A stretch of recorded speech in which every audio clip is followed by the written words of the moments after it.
Hello बच्चों, आज हम करते हैं अपना +1 फिजिक्स का नेक्स्ट टॉपिक, जो क्या है derivation of equation of motion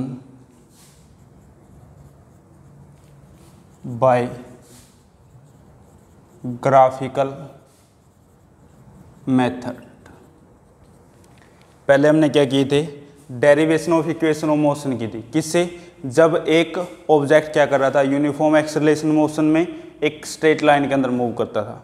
second हमने किया था derivation of equation of motion bye integration method से। और अब हमारा थर्ड पार्ट क्या है कि derivation of equation of motion करना हमने ग्राफिकल मेथड से। पीछे हमने ग्राफ करवाए थे, उन ग्राफ के अंदर क्या आए थे, हमारे कुछ सिग्निफिकेंस आए थे। उन ग्राफ को स्टडी करके ही हम क्या करते हैं, इस इक्वेशन ऑफ मोशन का डेरिवेशन करेंगे। तो हम यहाँ पे कंसीडर कर लेते हैं, जैसे हमने पिछले सभी उसमें किया था। Let us consider initially A object is moving with velocity u with a uniform acceleration a, then after time t its velocity become v, then the velocity time graph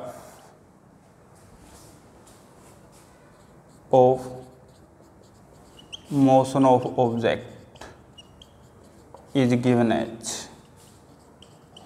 तो हम क्या करते हैं, सबसे पहले ग्राफ तैयार करते हैं। किसके लिए? एक ऑब्जेक्ट मूव कर रहा है। इनिशियली जब ऑब्जेक्ट मूव कर रहा था उसकी वेलोसिटी कितनी थी, u। टाइम कितना था इस पे, 0। जब इनिशियली ऑब्जर्वेशन शुरू की तो टाइम हम कितना लेते हैं, 0। उस टाइम पे ऑब्जेक्ट की एक्सेलरेशन कितनी है, वेलोसिटी कितनी है, u है। इसके बाद ये a एक्सेलरेशन के साथ क्या करता है, मूव करता है। और t टाइम के बाद इसकी वेलोसिटी कितनी हो जाती है, v। मीन जब यहाँ पे पहुँचा तो इसका टाइम कितना हो गया था, t। अब ये क्या है, यूनिफॉर्म एक्सेलरेशन मोशन है। अब इसके लिए ग्राफ कैसा आएगा, एक साइड ही बना लेते हैं हम। इस साइड क्या ले लेते हैं हम, वेलोसिटी, यहाँ पे क्या ले लेते हैं, टाइम। तो वेलोसिटी टाइम ग्राफ बनाना है इस मोशन के लिए। जब टाइम 0 है तो उसकी वेलोसिटी कितनी है, u। यहाँ पे जब टाइम 0 है तो ऑब्जेक्ट की वेलोसिटी कितनी है, u वेलोसिटी है। मीन यहाँ से लेके यहाँ तक की वेलोसिटी कितनी है, u है। इस पॉइंट को नाम क्या दिया हमने, a। इस पॉइंट को क्या नाम दे लेते हैं, b। तो जब यहाँ पे a पॉइंट के ऊपर है तो इसकी वेलोसिटी कितनी है, u है। फिर ये किसके साथ मूव करता है, यूनिफॉर्म एक्सेलरेशन a के साथ। और यूनिफॉर्म एक्सेलरेशन के लिए हमने ग्राफ बनाया था, वो क्या आया था, स्ट्रेट लाइन ग्राफ आया था हमारा ऐसे। ठीक है। इसके बाद t टाइम के बाद इसकी वेलोसिटी कितनी हो जाती है, v। अगर हम बोलें यहाँ से लेके यहाँ तक का टाइम कितना हो गया हमारा, t टाइम हो गया। यहाँ पे टाइम 0 था, यहाँ पे टाइम कितना हो गया, t।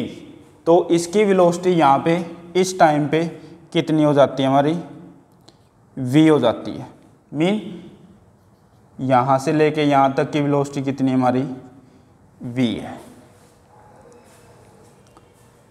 और इसको, इस पॉइंट को नाम दे लेते हैं क्या हमारा, b। तो ये हमारा क्या आ जाता है, ग्राफ आ जाता है। अगर हम यहाँ पे इसके स्लोप की बात करते हैं, ये कितना एंगल बनाए हुए है, मान लेते हैं थीटा एंगल के ऊपर है। इस पॉइंट को नाम दे लेते हैं c। अब हमने क्या करना है, इक्वेशन ऑफ मोशन को ड्राइव करना है। सभी के लिए ये क्या भी सेम है, सभी के लिए इसका क्या करेंगे, यूज करते हैं। अगर तीनों इक्वेशन ऑफ मोशन कर रहे हो तो सिर्फ एक बार बनाने की ज़रूरत है। अगर सिर्फ एक बार पूछा गया है तब भी ये बनाना है।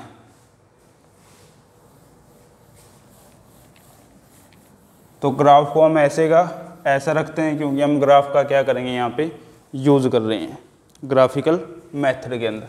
तो सबसे पहले फर्स्ट इक्वेशन ऑफ मोशन का डेरिवेशन करेंगे। पहले इक्वेशन ऑफ मोशन हमारी क्या है, v equal to you plus A T, mean velocity time relation. तो वेलोसिटी टाइम रिलेशन है। अब ग्राफिकल मेथड क्या कहते हैं, एज वी नो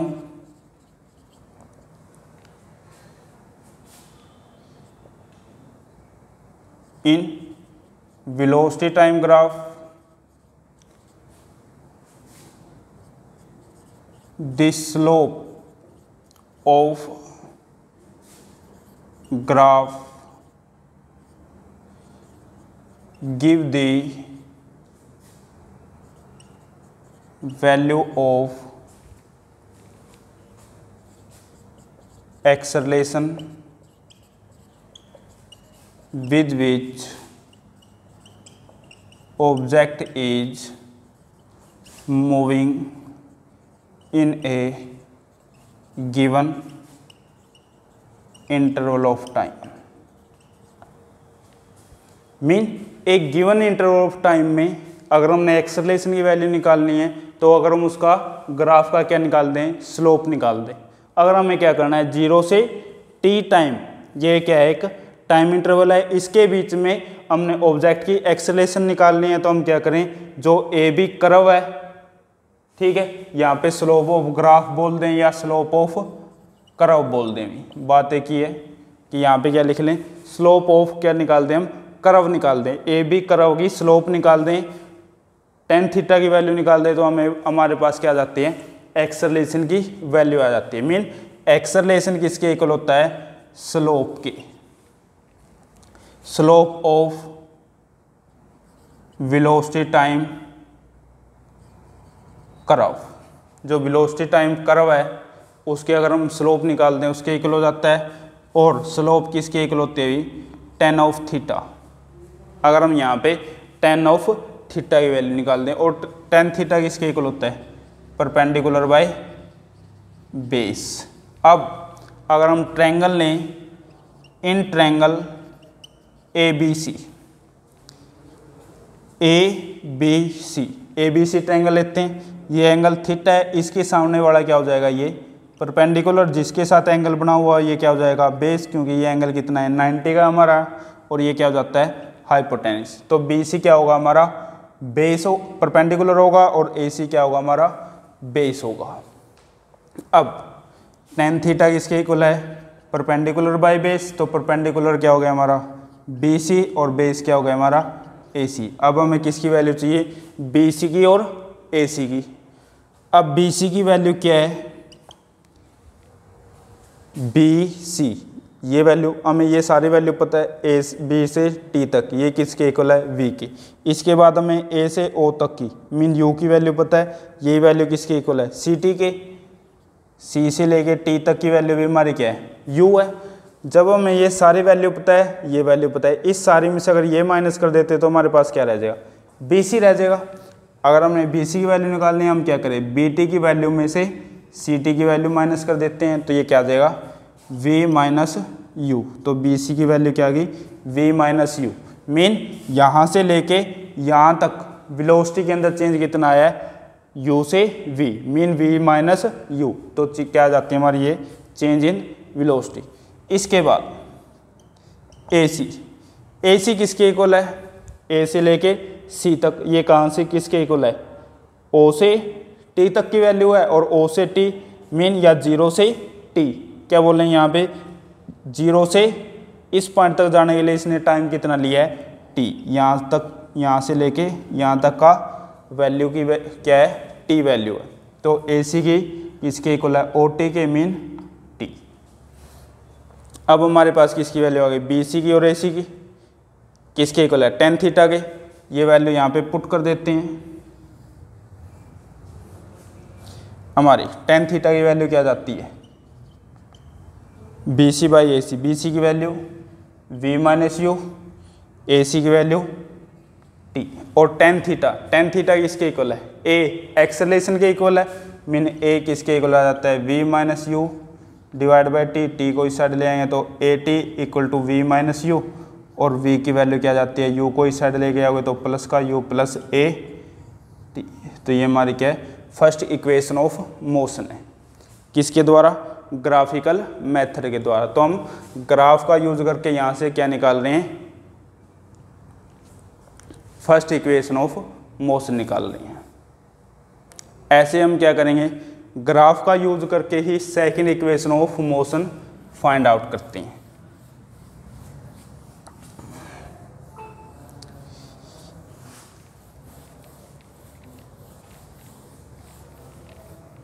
यही ग्राफ लेंगे हम, इसी ग्राफ का यूज करके हम क्या करेंगे second equation of motion find out करते हैं। सेकंड इक्वेशन ऑफ मोशन क्या है s equal to u t plus half a t square, mean displacement time relation. अब हमें पता है एज वी नो, एक और सिग्निफिकेंस किया था हमने वेलोसिटी टाइम ग्राफ के अंदर कि वेलोसिटी टाइम ग्राफ में अगर ग्राफ के नीचे का क्या निकाल देते हैं एरिया निकाल देते हैं तो वो हमें किसकी वैल्यू देता है डिस्प्लेसमेंट की वैल्यू देता है इन ए गिवन इंटरवल ऑफ टाइम। अगर 0 से t टाइम के बीच में हम क्या निकाल दें इस कर्व के नीचे का एरिया निकाल दे तो हमें ये किसकी वैल्यू देगा डिस्प्लेसमेंट की वैल्यू देता है। तो in velocity time graph the area under the curve give the value of displacement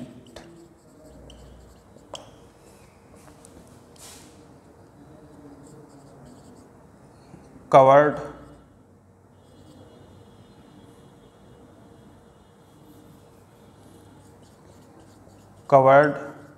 by object in a given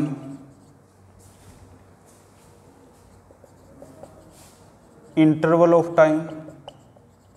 एक गिवन इंटरवल ऑफ टाइम में अगर हम क्या निकाल दें एरिया निकाल दें, एरिया अंडर द कर्व वो किसकी वैल्यू देगा हमें डिस्प्लेसमेंट, मीन डिस्प्लेसमेंट यहाँ पे किसके इक्वल हो जाती है area under the curve a b. यहाँ पे टाइम इंटरवल क्या लेते हैं 0 से t, और 0 से t में कर्व कौन सी आती है हमारी ए से बी। ए से बी के नीचे का एरिया अगर हम निकाल देते हैं तो वो किसकी वैल्यू देगा हमें डिस्प्लेसमेंट की वैल्यू देता है। अब डिस्प्लेसमेंट कितना कवर किया ऑब्जेक्ट ने S, area under the curve, इस कर्व के नीचे का सारा एरिया, ए के नीचे का जो सारा एरिया है ये। अब ये दो पार्टों में डिवाइड है, किसमें एक तो ट्रायंगल ए बी सी है, इसका एरिया निकाल दें, इसका एरिया निकाल दें, फिर क्या करें ए सी टी ओ, ये क्या हमारा रिएक्टेंगल है, इसका एरिया निकाल दें और दोनों को क्या कर दें ऐड कर दें तो हमारा ए बी के नीचे का एरिया आ जाता है। तो S equal to area under the curve और एरिया क्या होगा area of triangle, A B C का एरिया निकाल दें और इसमें ऐड कर दें area of rectangle O A C T, O A C T, इसका एरिया निकाल दें तो हमारे पास क्या जाता है डिस्प्लेसमेंट की वैल्यू जाती है। मीन एस किसके इक्वल होगा area of triangle A B c. Area of triangle किसके इक्वल होता है 1/2 इंटू में बेस इंटू हाइट, या हाइट को ही क्या लिख देते हैं परपेंडिकुलर, ठीक है हाइट लिख दो या परपेंडिकुलर लिख दो, plus area of rectangle A B C length into में ब्रेथ। तो यहाँ पे 1/2 ट्रायंगल ए बी सी में बेस क्या होगा ट्रायंगल ए बी सी में बेस क्या हो गया हमारा ए सी बेस हो गया, ये वाला बेस हो गया, और परपेंडिकुलर क्या होगा हमारा ये वाला। मीन ए सी बेस है और बी सी क्या है परपेंडिकुलर। तो क्या आ जाएगा 1/2 इंटू में A C into B C plus length into में ब्रेथ किसकी, OACT रेक्टेंगल की, OACT रेक्टेंगल की लेंथ इंटू में ब्रेथ, लेंथ क्या हो जाती है OT और ब्रेथ क्या हो जाती है AO। तो यहाँ पे क्या आ जाएगा AO इंटू में OT। अब इन सभी की वैल्यू निकाल के यहाँ पे क्या कर देते हैं, पुट कर देते हैं। AC की वैल्यू क्या है, A से C किसके इक्वल है, OT के इक्वल है, और OT किसके इक्वल है, T के। AC किसके इक्वल है, OT के, और OT किसके इक्वल है, T के।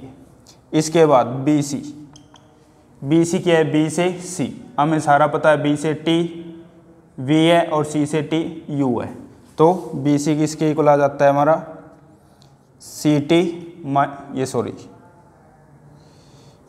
BT माइनस CT, तो क्या आ जाता है V माइनस U। इसके बाद AO कितना है V, U, A से O तक की वैल्यू क्या हमारी U है, तो ये क्या आ जाता है U। OT की वैल्यू क्या है T। तो ये सारी वैल्यू क्या करते हैं यहाँ पे पुट कर देते हैं। तो S किसके इक्वल आ जाता है हमारा 1/2 AC T BC V minus U plus AO की वैल्यू U, OT की वैल्यू T। अब हमारे पास इक्वेशन क्या आ गई, S equal to 1/2 T V minus U plus UT। From equation first, पहली इक्वेशन से V माइनस U किसके इक्वल आ जाता है AT के। पहले इक्वेशन से हम V माइनस U की वैल्यू निकाल लेते हैं, किसके इक्वल है AT के इक्वल है। और क्या करते हैं, इस V माइनस U की जगह AT की वैल्यू पुट कर देते हैं। तो S किसके इक्वल आ जाता है हमारा 1/2 T, और यहाँ पे क्या है V माइनस U की वैल्यू क्या है AT, तो A इंटू में T प्लस U इंटू में T। तो S किसके इक्वल आ गया, इस UT को पहले लिखा जा सकता है UT प्लस 1/2 T इंटू में AT, तो T क्या हो जाएगा T स्केयर, तो क्या आ गया 1/2 AT स्केयर। तो ये क्या आ जाती है हमारी सेकंड इक्वेशन ऑफ मोशन, किसका यूज करके, ग्राफ का यूज करके। तो ग्राफिकल मेथड से हम इसको भी क्या कर सकते हैं, फाइंड आउट कर सकते हैं। सिर्फ हमने सिग्निफिकेंस ऑफ ग्राफ का क्या किया है, यूज किया है कि जो डिस्प्लेसमेंट होती है वो किसके इक्वल होती है, एरिया अंडर द कर्व। इसके बाद थर्ड इक्वेशन ऑफ मोशन,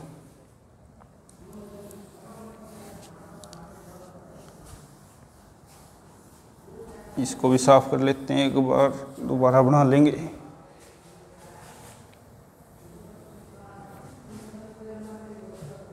हमारी थर्ड इक्वेशन ऑफ मोशन क्या है, V square minus U square equal to 2AS, mean velocity displacement relation. इसके अंदर भी सेम यही चीज़ यूज करेंगे भी हम, कि हमारे पास ग्राफ था, वेलोसिटी टाइम,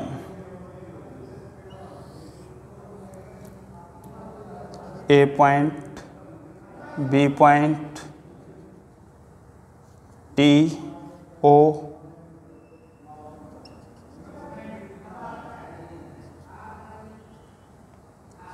C, ये ग्राफ था।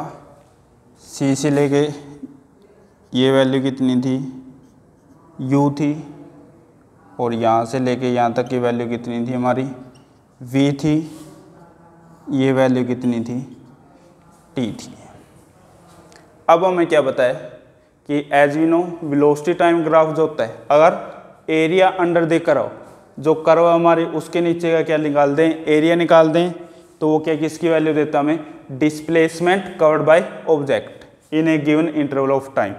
एक इंटरवल ऑफ टाइम में जितनी वो डिस्प्लेसमेंट कवर करता है, 0 से T के बीच में जितनी उसने डिस्प्लेसमेंट कवर किया, तो हम क्या निकाल दें ए बी के नीचे का सारा एरिया निकाल दें। अब डिस्प्लेसमेंट किसके इक्वल होगी, area under the curve, displacement कितनी कवर की है S, area under the curve, ये सारा area.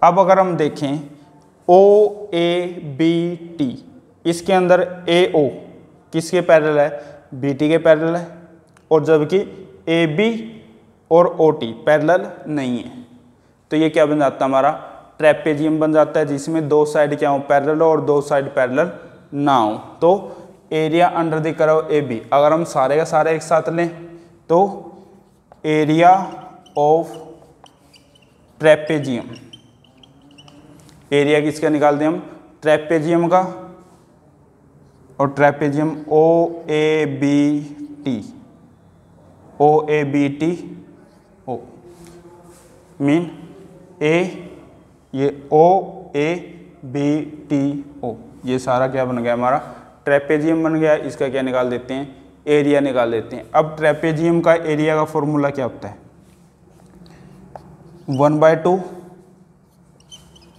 Some of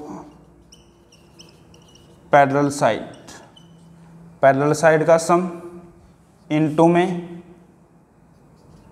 perpendicular distance between the parallel side, जो पैरेलल साइड के बीच में क्या है परपेंडिकुलर डिस्टेंस है, या हम इसी को सिंपली क्या बोलते हैं परपेंडिकुलर डिस्टेंस। ठीक है, तो ये किसके बीच होता है पैरेलल साइड के जो बीच में जो क्या है परपेंडिकुलर डिस्टेंस है। 1/2 इंटू में सम ऑफ पैरेलल साइड। अब हमारे पास ट्रेपेजियम क्या है a B T O, A B T o में पैरेलल साइड कौन सी है ए ओ और बी टी, इन दोनों का क्या करना है सम करना है, तो हम क्या लेंगे 1/2 A O plus B T into में perpendicular distance between the parallel side. Perpendicular distance क्या है ए सी भी परपेंडिकुलर डिस्टेंस है, या इसकी जगह क्या लिख सकते हैं हम ओ टी, तो यहाँ पे क्या लिख लें ए सी लिख लें या ओ टी लिख लें, बात एक ही है। अब इनकी वैल्यू हमने फाइंड आउट करनी है ए ओ की वैल्यू क्या है, ए से ओ की वैल्यू u है। इसके बाद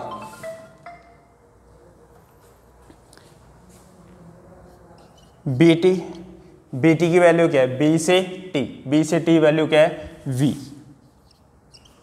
ए सी किसके इक्वल है ओ टी के इक्वल है, और इसकी वैल्यू कितनी है टी, ए सी इसके इक्वल है ओ टी के, और इसकी वैल्यू कितनी है टी। ये सारी वैल्यू यहाँ पे क्या कर देते हैं पुट कर देते हैं।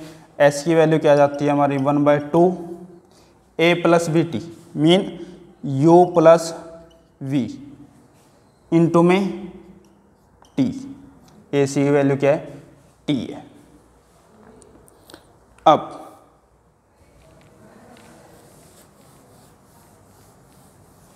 इसका कोई काम नहीं है हमारे पास। अब क्या करते हैं पहले इक्वेशन से फ्रॉम इक्वेशन फर्स्ट, पहले इक्वेशन से किसकी वैल्यू निकाल लेते हैं टी की। पहली इक्वेशन क्या हमारी v equal to you plus A T mean v minus U equal to A T, और t की वैल्यू क्या आ जाती है v minus you divide by A. ये वैल्यू यहाँ पे क्या कर देते हैं पुट कर देते हैं, तो s किसके इक्वल आ जाएगा 1/2 u प्लस वी लिखें या v प्लस यू लिखें, बात एक ही है ये, तो यहाँ पे क्या लिख लेते हैं v प्लस यू इंटू में t की वैल्यू क्या है हमारी v minus you divide by A. तो s किसके इक्वल आ जाता है 1/2 a v plus you v minus you mean a plus b, और a माइनस b तो क्या जाता है a square minus b square mean v square minus u square. ये इस साइड डिवाइड में इस साइड आगे क्या हो जाएगा मल्टीप्लाई में, mean v square minus u square किसके इक्वल हो जाएगा 2as। इस साइड क्या आ गया मल्टीप्लाई में आ गया, और यहाँ पे हमने क्या फॉर्मूला यूज कर दिया, यहाँ पे लिख देंगे a प्लस बी और a माइनस बी किसके इक्वल होता है a square minus b square के। ये फॉर्मूला हमने यहाँ पे यूज किया है। तो ये क्या हो जाता है हमारा इक्वेशन ऑफ मोशन का डेरिवेशन हो जाता है। तो ये हमारा क्या है, तीनों इक्वेशन ऑफ मोशन का डेरिवेशन है। किसके द्वारा?